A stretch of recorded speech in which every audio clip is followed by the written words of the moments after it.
ఆయన ఆకారమందు మనుషుడిగా కనబడి మరణము పొందినంతగా, అనగా శిలువ మరణం పొందినంతగా విధేయత చూపిన వాడై తను తాను తగ్గించుకున్నాడు. నిజంగా క్రైస్ట్ బర్త్ ఏంటంటే తగ్గింపు.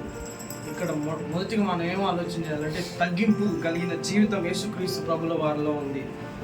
క్రిస్మస్ అంటే క్రీస్తు పుట్టడం, దానికి తోడు మించినది ఏంటంటే క్రీస్తు మన కోసం చనిపోవడం క్రిస్మస్. నిజంగా యేసుక్రీస్తు ప్రభుల వారు ఈ మానవుడిగా మనిషిని పోలికగా పుట్టి దాసుని స్వరూపం ధరించడం, ఇవన్నీ లేఖనాలు నెరవేర్చడం, మానవుడి కోసం చనిపోవడం, ఇవన్నీ దేవుని యొక్క పుట్టుకలో పాలిభాగమే ఉన్నాయి. ఇంకా 10వ వచనంలో ఏమని ఉంటుందంటే, అందుచేతను పరలోకమందున్న వారిలో కానీ, భూమి మీద ఉన్న వారిలో కానీ, భూమి క్రింద ఉన్న వారిలో కానీ ప్రతి వాని మోకాలు యేసునామంలో వంగాలి. ఇదే రియల్ క్రిస్మస్. హల్లెలూయా.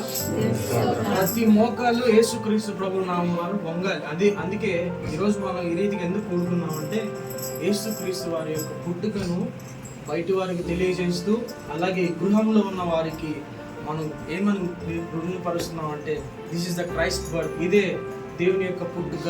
దేవుడు మన కోసం పుట్టాడు, మన కోసం చనిపోయాడు, మన కోసం తిరిగి లేచాడు, మన కోసం రెండవసారి రానై ఉన్నాడు. So this is the true Christmas. ఇదే నిజమైన క్రిస్మస్. కాబట్టి యేసుక్రీస్తు ప్రభువు వారు మనుషుడిగా వచ్చాడు కాబట్టి ఈ రీతిగా మనం హ్యాపీగా ఉన్నాం.